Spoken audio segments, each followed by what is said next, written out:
Welcome back to Common Sense. I'm Dave. Today we're talking about Chinese opinions on Charlie Kirk. Guys, so just a little bit of background. I'm a Chinese American. I've been naturalized to be an American citizen, and we're a proud citizen here. And today we're going to share a little bit of opinions of, what the Chinese immigrant community or my friends in China back home think about Charlie Kirk. For those who actually knew about him, not too many actually. He's popular, but not as popular as Trump in China. Do you feel proud of yourself for debating college kids who are unprepared to speak in front of an audience like yourself? Hold on. You're 30 years old. We can agree you're 30 years old, right? Do you think that's a little bit silly? Are you a voter? I am a voter. I'm a registered voter. I vote and you vote. So I'm talking to voters of this country that will determine the future of Western civilization. That's what I'm doing here today. Yeah? Wait, hold on. How is it any different than a professor talking to you? Than a professor talking to you? Who are you? Well, important enough for you to come up to a microphone. You create a company that... Hold on. So I think she's just calling Charlie Kirk old for being 30. I thought dude, this makes me feel sad because I thought men's age or maturity starts when we hit 30. I mean, this is unfortunate. I'm older than 30. I'm actually quite a bit older than 30. 31. No, I'm just kidding. But bro, that's such a good answer because I like these debates, right? I'm not the most logical. I frequently get things wrong. And then I think a lot of things, especially philosophical discussions, it's pointless, but it's also really fun to listen to people debate because a lot of times, if you take the observer standpoint, and frequently that's, I would say, the Chinese position. If you talk to college students, there are a lot of debates being hosted on campuses all the time in China, and I love watching them because it gives you so much perspective. Is money evil? All that kind of stuff. And that topic will have both sides will have a lot of really good points. You just learn a lot. Sometimes you don't come to a decisive conclusion, but it's good. And this type of debate is really good. Like when she comes up and she really have no point. She was just insulting Charlie Kirk, saying you're old, right? And then who are you? That's not really a point. I don't understand this type of... I feel like sometimes the college students here just disrespectful in America. I frequently notice them. The kids have no manner. In a way, they have no parents, right? It's kind of sad. That's also says a lot about parenting in U.S., the cultural difference between U.S. and China in terms of parenting. Because one thing that if she is in China, people will call her no parents kids, right? Literally. That's literally the name you will give her. Because they will say that you have no manner. And that's frequently the phrase that you describe kids with no manner, no parents kids. So that's just a really, really sad debate. It's not a debate, sorry, just how... By the way, recently there was more news came out of this girl and she became extremely fat, which was I don't know what happened, right? Her mental just went way down after debating Charlie Kirk. Another thing that I want to talk about is when Charlie Kirk did get assassinated, me and my friends were actually training for an esports tournament overseas, and we were all shocked. It's surprising to me that how many people, and all these kids are American kids, or American youth. It's surprising to me. That's the first time we actually shared anything political in a way, because Charlie Kirk's a very political figure. They were all sad. Every single one in that group was all sad that Charlie Kirk got assassinated. Even though we're all the way in Asia, everyone was following this news. It's it's dominated everybody's news feed. And then after training, people just, what is there any update? Is this guy caught? This guy has such a cultural impact in the Western youth society, and then it's so unfortunate what happened to him. The guy who did the action just full of hate, and that's another thing that we notice with youth here. I don't know why that's the case, but it's overall I think still parenting. But let's continue. It's close to being a fascist, and then Okay. How am I? Sorry. Let's go through this. How am I a fascist? I don't even know what fascist means, to be honest. No. Dude, Can you name one thing I believe that's fascist? you believe that you on... Oh, shit. Don't boo. Let him think. But I'm such a bad fascist. I let the people who disagree in open mic to talk to me for 2 hours uninterrupted. Okay. I'm an awful fascist. You know what? Before I continue here, let's go to Grok. And then, what is fascism? I don't know if I'm typing it correctly. Let's see. I just want to get a quick definition. Fascism is a far-right, authoritarian, ultra-national, ultra nationalist political ideology and movement that emerged in early 20th century Europe, most notably Italy under blah blah blah. Okay, Mussolini. Extreme nationalism. A nation with individuals subordinated to collective good of the state. Authoritarian centralization. Okay, so it's basically a dictatorship in a way, right?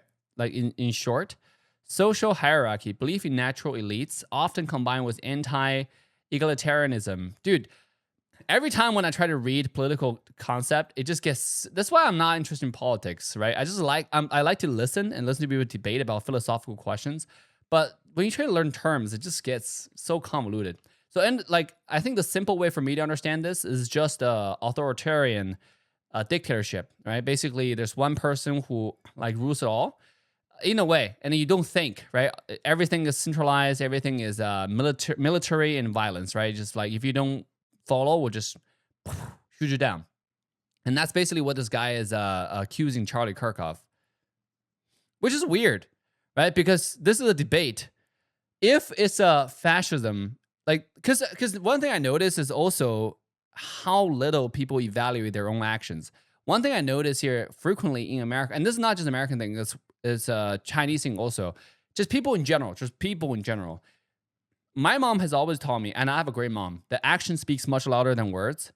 And I feel like, at least being an observer in life, I notice a lot of people don't really look at actions at all. It's always, oh, are you saying the good stuff? Are you saying the right stuff? Are you saying, oh, I want to help the poor. I want to, tax the rich. Are you saying the right stuff? It always like whatever they say. And nobody actually look at the actions of people. That's why, like, if there are any comment I had about American politicians, is all of them are crooks, like where rarely do you see a person live by what they preach? Where rarely. To look at, I think there was a girl, the senator called Senator Elizabeth Warren. She travels by private jet.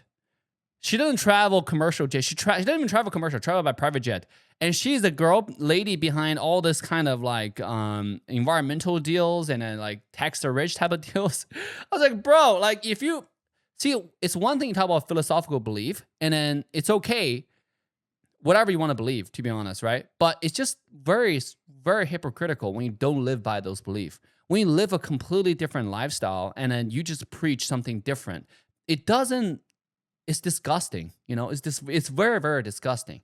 Look at Asmongold, right? He's rich, but he didn't say anything bad about rich people. And he just shows by action. He pays a lot in taxes. He helps the poor people. This guy lives by action. He doesn't buy outrageously expensive stuff. He still lives in the same house. And that's someone I think is someone who lived by their action. That's why people like him. That's why he gets most amount of viewers on Twitch. And this young Asian student here, like he's laughing at himself right now because he calls Charlie Kirk fascist. But then when we just research, fascist is authoritarianism, right? Which is don't allow other people to speak. And this is a debate. So they are not even looking at the action in itself to realize, okay, to do some independent thinking and to revalidate their own thinking process. Oh, am I even thinking right? Okay, it seems like the action doesn't match what people say of him, right? So that's kind of interesting. I'm more like a free speech liberal of the 1970s, not a fascist. But I just want to say Turning Point USA is a evil company that was funded by thousands of fracking companies, and that just... No, it's not thousands, but we do have some frackers that give us money. But and then all it is making the rich more rich. Fascism to okay. Fracking. That's all it is. That's all it is. Okay, again, I'm happy to have a debate. I can see you're getting kind of fired up. I'm sorry. So, but why are we evil? Blind. Like we're having a nice discussion. Because all of a sudden you're calling me like because a fascist. it seems like you just want the rich get even more rich. Like we haven't talked about the rich at all. I mean, so you don't even know my positions on this stuff. It's true. It's like he just came in guns blazing with a pre-assumed position, right? And that's what I talked about in my recent video. By the way, if you haven't watched our videos about like how to feel extremely powerful, it's a really great video. I highly recommend you go watch it on the Foreign Famous Finance channel. And then it's inspired by the book, The Law of Human Nature. Also my own training with self-hypnotherapy a long time ago. And I gotta say, like, this is the confirmation bias that people have when they talk to people. They look at things with already through a very narrow lens, with everything pre-assumed through this lens, through this logic. There's a little narrow lens of logic, and then if things don't fall into the logic, it must be wrong. And that's unfortunately the law of human nature, right? It's just how we are wired, and it's very important for us to go through life and recognizing those biases. This way, really expand your mind and look at different perspectives. Like, one thing I'm really proud of myself, for example, is I have never really taken, like, I have my like pre-built belief, but when I look at things, one thing that I actually like to do more is find someone to prove me wrong. Like, everything we're sharing, for example, I want to be really honest, is I know very little about, political terms. In fact, I failed my political classes when I was in school, but I'm just interested in this type of topic. I like to learn because it's frequently philosophical, right? I don't want to discuss politics, but I'm interested in see very intelligent people like Charlie Kirk, because he's very extremely high IQ. You can tell by the way he speaks. You can tell by the way he expresses himself and debate the students. Extremely intelligent. And I just like to hear really good points that, prove some of the pre-assumed position I had completely wrong. And when I had a position that been proven wrong, I freaking learn from it. I feel like I'm improving and learning all the time. So let me know. Make sure to go watch that video because I think it has a lot of good information to share with you guys. No circumstance ever should a man ever let a woman pay for a date. True. Or you should Ever? split, ever. No. Ever. Even on the circumstance. third, fourth, fifth. What if it's the first date and you're just not into for it? anything? Okay, well, let me. Period. Well, let me. Okay, so what kind of world are we living in? Well, hold on a second. I agree with you. If I'm dating a girl, I would pay for everything. Everything. Yeah, everything. However, I could see for other people that might be in a different financial position, you pay for 10 dates and then she's like, you know what, I want to treat you. Well, I think that's so sweet, that's totally different. No, what we're what we're talking about is like, oh, we're gonna alternate. Like, well, what's your serious? And she wants to take you out to something for a nice dinner. And you might, by the way, if you have the intent to marry, you're already like kind of blending finances. Like, I get that psychologically, but like if you're like, oh, we'll take turns. Like, oh, you pay this time, I pay this time. What's your advice to a girl who the guy she's currently seeing, he says that? Oh, do not marry that man. But here's the thing. I feel like they should always. Okay. Before they continue, this is so true. So I grew up in a small town in China, and then every man, like all of our family, I wouldn't say have the exact same values, but on this aspect, it's very similar. Like, call it as old school, whatever. But when we were dating, like me and my wife, for example, when we were dating, I never allowed her to pay for anything. She tried. Like, I remember, like, we were splitting phone bills, and I was begging to pay for her phone bills because that's what my mom taught me. If you want to date a girl, it's your responsibility to pay for everything. If you don't have the financial means to do that, you shouldn't be dating that girl. Looking for a one-night stand to solve your biological need, sure. But if you try to take a girl out, it's men's responsibility to pay for the bill. It's your responsibility to think about your living situations and actually support the family. It's just your job. Because at least what I believe in is we all have different roles in life, right? Men and women. Men's responsibility from my lens is to support a family. The society is changing though. Now, like, females makes a lot of money, so it's very, very different. By the way, my wife makes a lot of money, but it's just that how we overall think, So in this aspect, I 100% agree. But I think all my friends are acting the exact same way. Like my friends who are married in China, in my town. But if I look at bigger cities, because my sister lives in Shanghai, and then we have a lot of friends in Shenzhen, Beijing, all those kind of places. They all act very Western now, in my opinion, because the girls are making a lot of money. That's number one. Number two is they all act very independent. They want to make their own money. But I gotta say, when I talk to a lot of them, if a guy offers to pay, it's a huge plus for them. Like, I think deep down, the girls still want the men to take on the men's job, which is to protect and provide. Right? So when the men show up and act all like 50-50-ish, oh, it's a equal society. I pay this date, he pay next date. It's a huge negative for the girl, and then it creates an insane amount of insecurity. So 100% agree, but this might be seen as negative in American society, but it is what it is. I think I wouldn't criticize the other side. I would just say this is how I treat my woman, right? And how I would encourage my kids to do the same. And also how the old school, all my friends are doing, right? By action. Break That's offer. But they should offer. They should pull out the credit card. The woman? course not. Just to offer. No. It's a nice gesture. No. By the way, no. This is feminism. Feminism is that you have to be this like self-independent. This is not a nice gesture. It's you trying to be like egalitarian. No. You as women should want to be provided for. In fact, you should have an expectation that you as a woman are so important and so critical and so necessary and beautiful that it shouldn't even be a question. Do you view democracy? That it's, in all the way. I think a lot of all my friends in the towns think the exact same.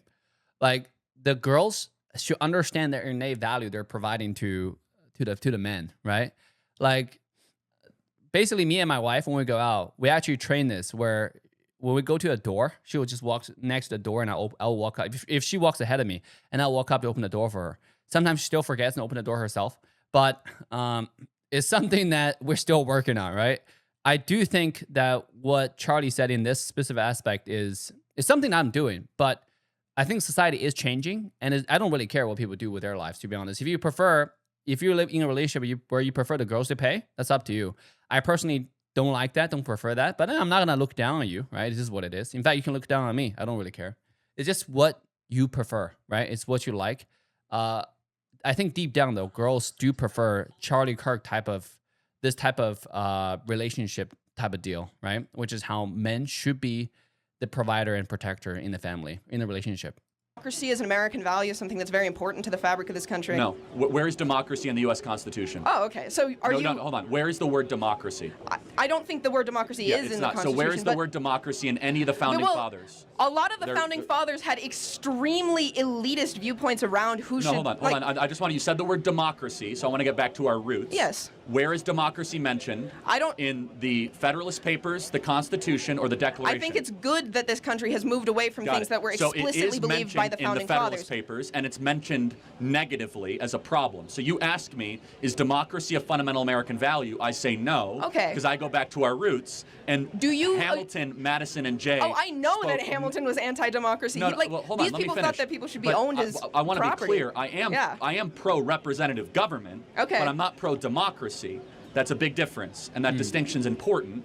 But you asked very specifically about democracy, which is not an American value. It never has been and never should be, because what is democracy? Democracy is majority rule no matter what.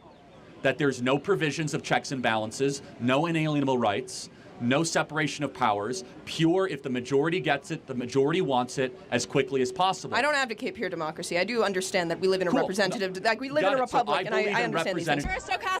Okay, so this is the thing, right? Like regarding America, even we know. So even though I'm an American citizen, but I gotta say, like I can never fully be American citizen in a way of if someone was born and raised here. Just because like I'm not ingrained in the culture. Like I want to assimilate and I want to learn.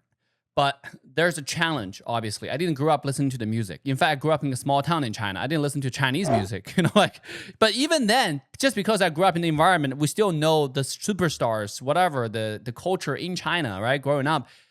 If you didn't grow up in America, you can never truly become an American citizen, even though when you become an American citizen, just because you don't understand American culture, right? You can't name all the football stars. You can't name all the singers here, for example, or at least the famous ones. You don't even care what's going on with them, and that's common among like just immigrants in general, right? But even we understand what America is, which is a representative republic, and there's a specific reason behind it, which is to give people who are because if you have democracy, it's majority rules all, right? And then you just have basically California and New York that runs the entire country, and Texas, right? Because we have the biggest population. Now, obviously, it's not fair because America has 50 states. So representative republic kind of solved that problem where you have elected officials that represent the state. Even I knew as much as that, right? Like this is how America works, which is a really smart system. And then Socrates also hated democracy because majority rules all. And it will be dangerous because majority of people are not educated enough to vote, right? They're simply not knowledgeable enough. They're like sheep, like in his opinion, most uneducated people, if they vote, it would just pilot the ship into sinking, which is true, right? If people are uneducated and they're just all voting, which is basically what America is now, but you frequently hear on TV democracy's on the line, democracy's on the line, which is, I think, the biggest scam ever. Every time I hear that, you know immediately that person, you just cannot listen to a word from them. First of all, they do not have the intellectual capability to share with you anything substantive, right? They're just yelling headlines, right? Yelling like this buzzwords. That means nothing. Like, what do you mean democracy is on the line? Clearly not, right? I mean, ever since I came here 20 years ago, I heard that line. 20 years now, people are still saying that. Like, it just doesn't, nothing has changed. It's just a buzzword. And especially, see, because I wasn't born and raised here, it also gave me an advantage because I came here and see things from an outsider perspective. So I'm learning things, right? So it's more clear. I don't take side. It's just something that I see and learn. And when you do that, when you're able to jump out of a situation, you can see it better. You can see it from like a bird's eye view. And it just seems like it's crazy when people keep on saying that. But yeah, but you see, that's kind of debate why Charlie Kirk is... it feels such a shame what happened to him, right? Because that's such a good debate. Because immediately when the girl was talking about democracy, I think the one thing that's really good about Charlie Kirk's debate is he doesn't take your premise as something that he want to go off of. You immediately learn like how smart people think, right? Just because somebody says something doesn't mean, and then try to get your response to it, doesn't mean you should go by it because the premise of the question might just be wrong to begin with, right? When she came in and asked a question, say like democracy is on the line, basically, immediately, instead of responding to what she was asking, Charlie Kirk just intercepted and said, why do we even talk about democracy? It's not even, U.S. is not even democracy, right? Which is true. And it also woke the girl up like that because all of a sudden you can see in the end, she was taking Charlie's side. Oh, yeah, I'm pro-representative republic, which is what America is. So the whole discussion just fell apart. And then she, as a student, actually progressed and learned because she understood the whole argument that she was about to ask is bullshit, like basically, right? Because the premise was wrong. Terrorist. What is that? You're targeting a minority group. You're targeting trans people specifically. What is a woman? That's a stupid ass question, dude. That's a dumbass question. What is a woman, college student? What is a woman? Oh, you're talking to a college student instead of like, I don't know, somebody who has media training? They can't answer what a woman is. It's not a trick question. It really isn't. What is that thing? You can't answer the question with the question. It's like saying, what is the sun? The sun is something that looks like the sun. What is a woman? It's a social woman. No, you can't answer the question with, define the woman without saying woman. Yes. Before I continue to the next clip, I just want to put some comment on this as well. This is such a political debate, which makes no sense, by the way. I want to give you this perspective. The entire China is laughing at America over this. Like, it literally makes no sense. Like, in China, for example, I'll give it, if you go to Chengdu, actually, I think Chengdu, yeah, it's probably the gayest city in China. China's a very conservative country, right? Like, we grew up very, very conservative in terms of social values, guys' role, girls' role in the society and whatnot. I would say China's a lot more progressive than the Middle East, but China is still very conservative in general in terms of social values. Even then, China is extremely progressive now, right? Just social value-wise. You go to major cities, Shanghai, Beijing, even us in small cities, how I grew up, people accept people's sexual interest. You can do whatever you want, and you'll be very accepted into society. In fact, nowadays, if you try to bully kids who have like different sexual orientation than you, you will be bullied in China. That's how progressive people are, right? People understand, because like our overall culture is to respect the differences. Like we respect who you want to be. I've never seen people getting bullied because growing up, I just never, to be honest, I never seen any like gay kids or whatever, trans kids when I was in school. In China, there probably were, and they probably had social pressure, to be honest. It might even be social pressure, they just didn't want to come out and say it. But right now in China, there's even a city, like a major city, Chengdu, where people just openly gay everywhere, right? Like it's, the reason why I want to say that is in China, nobody cares. And the people who are gay, they're openly gay. And they're widely accepted. Like I have a lot of gay friends in China and in America. I don't want to name names, but you know who you are. Okay, so they are, I just have a lot of friends, right? The idea is nobody cares because people all live their own life. At the same time, the quote unquote minority group, the gay community, they don't come out and make a fuss out of it either. It's just because at the end of the day, that's your private matter. It's your private, it's like I don't come to your face and talk about, I'm heterosexual. You have to accept me as it is. I don't do that, right? Like, it's none of your business, none of anyone's business. You want to be gay, be gay. That's Chinese position. You want to be trans, you want to transition from one sex to another, do it. You know, it's up to, if you think about it, if you think through it, it's up to you. Go ahead, right? Nobody cares. That's the idea. But people still accept the reality of things, which is there are two genders, you know, male and female. The female is the one who gave birth to kids, and male are male, right? Like, we are stupid and dumb, you know, we're guys, right? And that's basically what it is, as simple as that. And there are people who want to transition from one gender to another, but there's two major genders.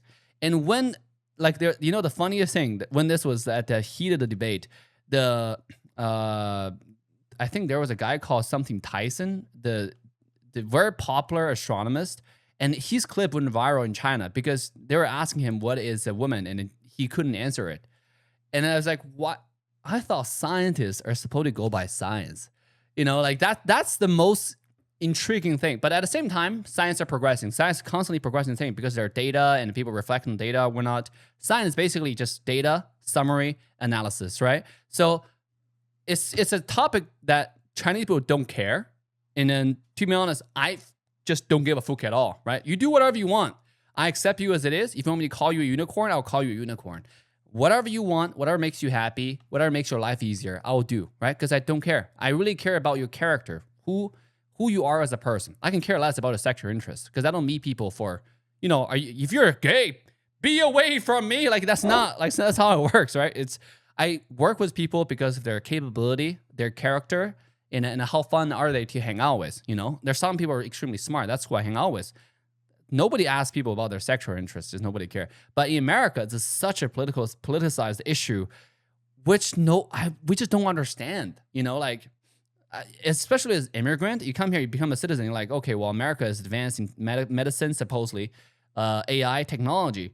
But all you hear online is people arguing about the stupid shit, right? Like, why is this even a debate publicly? That's what we don't understand, right? Like, but I at the same time, we do recognize there are people being bullied. And in America, I think people, when they're bullied, they're truly bullied. They're bullying, like in China too, people are bullied as well. I guess people just look at things differently, right? Like look at how the quote unquote bullying a little bit differently in different cultures. But it is what it is. It's a stupid discussion that I'm not interested in. I don't want to get into. I just want to say though, Charlie is a really good debater, right? Like when he asks a question like that, when people respond, he immediately have a really coherent response, but he doesn't really give them a response, just ask them to respond. And that's why this type of high IQ, intelligent people need to be protected in society. It also, again, comes back to the fact that he got murdered, assassinated, just shows you how dangerous this is. I constantly say that freedom of speech in America is probably the least free in the world. Like, this is one place that we know that people get assassinated over just debates on campuses. You know, just talking to kids, talking to young people, to provoke their thoughts, right? To have a discussion. Especially someone extremely intelligent. I don't understand. Like, he earned everything he has. Like, he's a multimillionaire because he's extremely intelligent and he deserved everything he earned. And he got murdered, assassinated over thoughts, over this discussion. That in itself is disgusting. And nobody understands that, right? But it only happens in America. Maybe it's something unique here. Thank you. Yes. Yes, ma'am. How are you? Good. How are you? What's your name? Dakota. Nice to meet you, Dakota. How old are you? I'm 11. Amazing. Give it up for Dakota being here today. So, I'm pro-life. I'm a fiscal conservative. And I know I want to get into politics when I grow up. I don't want to get into massive debt for a political science degree. What concrete steps can I take now in order to achieve the goal of doing my part to make America great again? Before we get into the answer from Charlie, though, she just mentioned she's fiscal conservative. That's so cool. She's 12 years old and she's already fiscal conservative. I don't know where she's making her money from, but there are people 13 years old who's making millions of dollars in America. That's something so great about U.S. because every kid in China who at this age are in school studying physics, science, chemistry, right? That's why it's factory of geniuses, right? Like all those, you look at Tim Cook's, different CEOs, you look at Elon Musk, they say the thing about China, people think China is the factory of the world. It really isn't. What China is factory of geniuses. You know, like literally it can create large amount really intelligent people in scale, which no other country can. And a lot of people here still don't understand that because they don't have the perspective. They don't have the opportunity or luxury to go to China and actually see it for themselves. For anyone who constantly repeat the same perspective, especially people, in America, I see on the news, they constantly criticize or whatnot, criticize China. I highly urge that you take a vacation to China just for the natural beauty. And then you go to a city like Shenzhen, Shanghai, or Chongqing or whatnot. It will change your perspective of America. It will literally radicalize you on how behind America is. When you don't see it for your own eyes, you don't know. You just repeat the same talking points on media, like how, there's rivalry and how bad, China is, all that kind of stuff, and how poor China is. Just go see for yourself. See the streets, how clean it is. See people's livelihoods, and then see like the technology in front of your eyes, just the superficial ones, not even the ones that you can't see. Go look at the superficial ones. Look at the natural beauty you get access to, all the parks. It will radicalize you about America.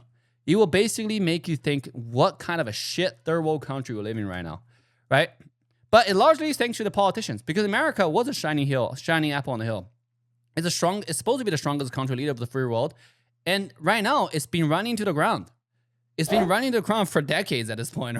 So it's slowly declining because Ray Dalio's book, The Decline of the Empire, right? Principle of changing world order. This one right here, principle of the dealing with the changing world order. So I highly recommend anyone to read that book. It's so good.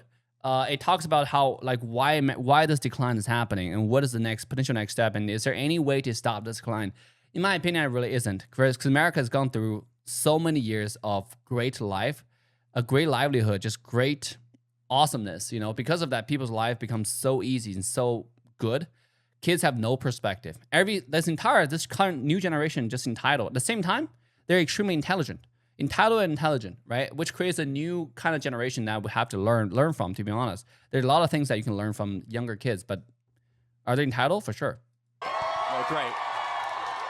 Physical conservative, 12 years old. You should go to Hillsdale College, America's greatest college, and start studying now. Start taking classes, reading books. You have to be in charge of your own education, and the fact you're thinking like this at 11 is a great sign. God bless you, and the future is very bright. Thank you. Do you want a hat? I mean, this is the way that he's dealing with kids. This is the way that Charlie Kirk's dealing with kids. Like, you can tell a lot of love from him, right? And I don't understand, like, when the hateful people assassinate Charlie Kirk said, and I remember, like, there was people saying that, I forgot the assassin's name. He said Charlie was full of hate. How can that be full of hate? If anything, this is what I mean, right? People are so hypocritical. You literally, your heart is filled with hate that compelled you to assassinate this person. Where this guy just on college campuses debating. Who is the hateful one? Like, people who have that kind of thought really need to reflect inwards, but I don't think they can, right? Because again, people are not changeable. If they are hypocritical, they're hypocritical. And the most dangerous thing is the most hypocritical people are never able to see how hypocritical they are, right? Because they live in that bubble, right? Their head is protected from their own hypocrisy. So it's something that they can never change. It is what it is. And it's pointless for you and I to change them either. We just observe and see it as it is, right? Your name? None of your business, unfortunately, but... Okay, hello, nice to meet you, none of your business. Thank you, I appreciate it. So, do you love America? Yes, I do. I hate America. Dude, you can see, this person's breathing really hard. He's breathing really hard. Every state in the USA should be an independent country. What do you think of this? Well, I just first have to ask, since you hate the country, do you plan to leave? What do you mean by that? Do you plan to go live in another country? No, I do not. Let me tell you something. Your face is an idiot. America is the only country where even those who hate it refuse to leave. It's true. It's true. Like, but a lot of people are actually taking action to leave. That's pretty cool. But this is sad to see, by the way. Like, we like naturalized to be American citizen. That shows you how much we love this country. We appreciate the opportunity to be here, right? And the fact that this person just come in and says we hate I hate America.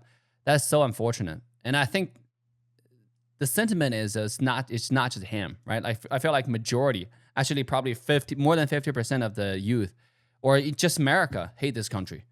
It's such a sad thing. Like, this is not something that you will never have in China, right? Basically, because I always compare the two perspectives, right? Where I came from, like how I grew up, we were trained to, not trained, but it just every New Year, Chinese New Year, you saw on television of all the great news being reported. New constructions is happening, people have new jobs, how many people are being pulled out of poverty, and then all these things are being broadcasted to entire China to build confidence. Every week when we start school, people sing like Chinese national anthem. Where in America that never happens, right?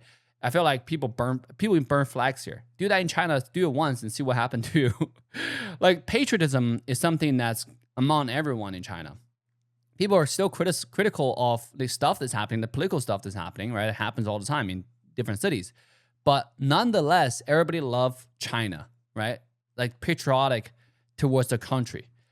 Like, you will never have people who say this, like, in China, right? I hate America, right? Stuff like that, in China. It's so weird to have people who grew up here, benefited from this country, and then just hate it. But at the same time, it's not for us to criticize. He might grow up in a completely dysfunctional family, just weird environment that built this hate, right? And then, that's sad to see. It's just sad to see. I wouldn't criticize him because I don't know anything about him. And I'm the last person who are in position to criticize, right? But I do observe, and I see this as a really sad phenomenon where younger generation hate this country, it's not being proud of it, and try to do their best to build towards it. It's unfortunate, and it is what it is. But that's our take, guys. Overall, I think rest in peace, Charlie Kirk. I don't know if there's ever gonna be someone who's as intelligent as Charlie Kirk that came up. To be honest. He's so intelligent, right? And then if anything that I appreciate or I sim for is intelligence. When somebody is really high IQ and you listen to them, there's so many things that you can learn, you can like improve. Most important thing is challenging your thoughts, right? Make you question what you believed in the past because it has a really good point. So like looking at this type of person being murdered, like in cold blood, in front of a school of college kids, it's so unfortunate. It says a lot about the current state of America. I think if the politicians truly care about this country, they need to get together and think about how to save this country. I don't think it can. I do want to say one thing though, regarding what this kid said, regarding like America every state need to be its own country. In a way, America already kind of function like that, right? State has their own legislature, so they have their own constitution, have their own rules. They have to obey federal government in the end, but state all function on their own. In fact, right now, government, most of the time, federal government respect the state's rulings about a lot of things, right? So I think America kind of already function like that. So I don't really know what he's talking about. The only thing is, I've mentioned in my previous video, as an outsider, when you look at America, you just feel like this is a really bad marriage, right? Two complete fundamental philosophies that's pulling this country apart. And they're sharing the same pot of money. Because we're all taxed, and then everybody who's middle classes get completely ruined, destroyed. We got taxed, we enjoy zero benefits, zero nothing, right? You can say military, whatever, stop that bullshit, right? The whole point is the middle class gets zero of the benefits. You're too poor to buy a good house. You're also too rich to enjoy any of the social benefits. So you just get nothing. You just get taxed, right? And the money that get taxed get decided by some politicians that have fundamental different philosophies, right? People pull one direction and pull towards the other direction. But in the day, they just want to share your money. And that's unfortunate, right? It's a bad marriage. I also learned this from my mom, which is you always want to share your life. Interest, the last thing you want to use as a metric to share your life with someone. Like if you want to get married and be in a relationship with someone long term, the last thing you want to do, he also plays video games. That's how we want to be like, that's why we need to get married. That's the most stupid ass thing you can say. What you need to do is evaluate. For a long-term relationship, the most important thing is value. Do you guys have the same fundamental philosophical value? Do you believe in the same thing? Because long-term, you need to think about education, kids, financials. And that's basically what America is right now. It's a really horrible marriage, right? With two with one couple that's completely polar opposite beliefs. It wasn't like this before, but it's getting more and more extreme now when you look at American history. So it's sad, and I don't know if this country can be saved. Leave a comment down below. Let me know your thoughts. But yeah, rest in peace, Charlie Kirk. And I wish there are more and more people who are as intelligent, as smart that come out, came out with great intellectual debate that we can learn from and then digest. But with that, Dave signing off, and I'll see you guys all next time. Bye.